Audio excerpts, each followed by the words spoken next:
Welcome back to Overtime here on WOTM. It is Iron Bowl week. It's the 86th Iron Bowl. We talked a little bit about what we thought on Monday and Tuesday with Mark and with John. Now let's go back in history a little bit as we get ready for Iron Bowl 86.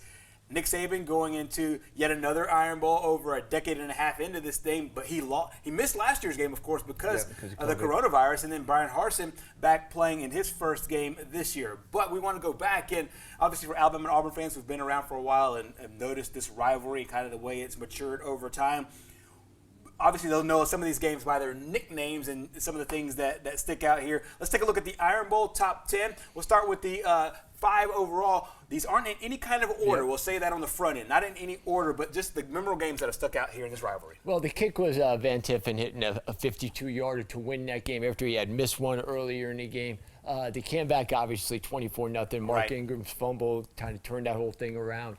48-45 to me was one of the most entertaining games, one of the hardest to take games if you were an Alabama fan. Right. That's the other thing. A lot of the really great games are Alabama losses because Alabama is expected to win. Right. And Auburn winning, it's not like Auburn is, oh my God, I can't believe they won, but usually they win in spectacular fashion. And usually you have really weird things happening down at Jordan-Hare Stadium. Right.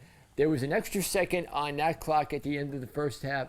At the end of the second half of the kick six, if you remember, I think it was T.J. Yeldon trying to get out of bounds. Right. He did get out of bounds, but the time had run out. But all of a sudden, there's one more second left, and you're thinking, okay, Alabama's going to kick a game-winning field goal, and then you have Chris Davis returning it for a touchdown, one of the greatest moments in Iron Bowl history.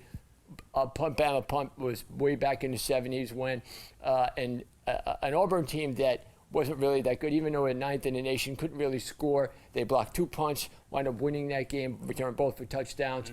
And then you have the ball over the top, which was Bo Jackson's freshman year. Right. The final drive of the game, scoring on a 1-yard jump over the top. And a Herculean effort, as they say. 100%. Yeah, and then let's go through 6 through 10 here. Yeah, and then, okay, so the next, obviously, the kick six, which, I had talked about earlier. 1984, wrong way, Bo. That's when they gave the ball to the fullback, actually, on near the goal line, because Bo Jackson went the wrong way, and Alabama wound up winning that game.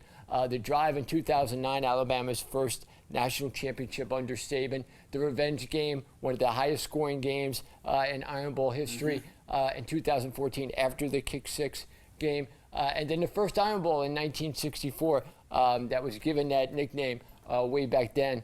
And Alabama won with Joe Namath, the Jet quarterback who ended up winning Super Bowl III. And people forget he's a Pennsylvania boy, but he made his bones here down in Alabama. 100%. Obviously, really good stuff there overall. And we have a couple of others that that were right on the outside. We talked about the revenge game just a moment ago, but you have a game from the 60s and a game from the 80s as well as there. That might not be as well known as some of the others. No, well, welcome to Jordan-Hare again. This is all the games were played at Legion Field, and Bear Bryant really wanted it that way. And, you can't coach forever, I think, was the thing Pat Dye said to him. And then 1989 was the first year it wasn't at Legion Field, at Jordan-Hare. A nationally ranked Alabama team was denied winning the national championship by Auburn that year. 1967, Kenny Stabler had a way of running away from defenders. And Kenny Stabler couldn't run at all. I mean, whether he was at Alabama or whether he was with the Raiders in that immaculate reception game,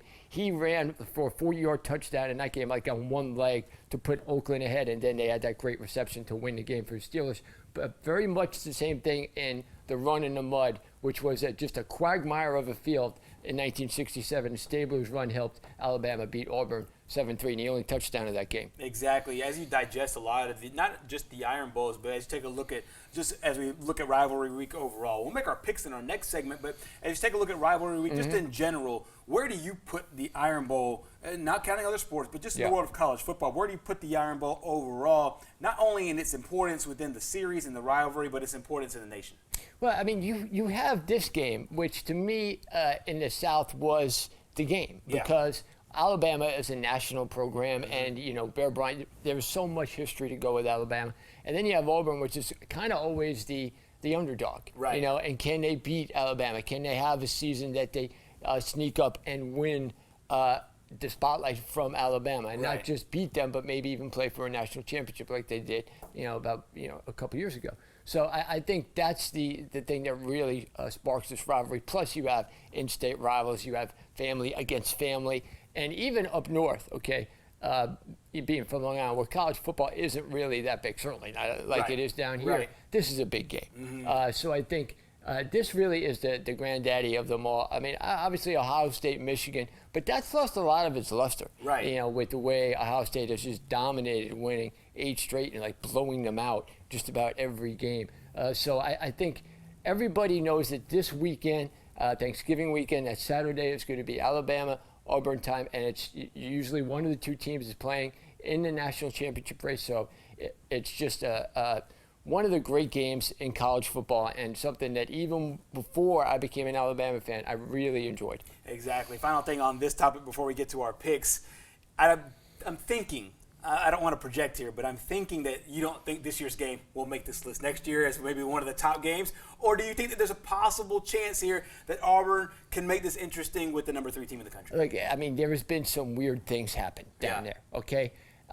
Some people accuse Auburn of cheating. I'm not going to go that far, okay? But or maybe this is some mystique. Yeah, maybe mystique where there's an extra second on the clock where there shouldn't be, or the clock, they get an extra play, or they wind up putting a curse on Coach Saban, so they get called for 12 men on the field. So I don't know, or the field goal kicker misses like a chip shot. Right. Although I think the SEC shorts on that was hysterical. But you never know in this rivalry. I certainly wouldn't put it past for this being one of those games where you have Auburn losing 3 straight for the first time, 9 years? Right. Okay. No one expects them to win this game. No one really expects much from them. Alabama has everything to play for. So on paper, this doesn't really look like one of the all-time great matchups. But you never know. Exactly. You never know. It's kind of the key thing here in this rivalry. It's been that way in the past. We expect it one more time. We'll have our official picks coming up in our next segment as we close out here on Overtime on Iron Bowl Week.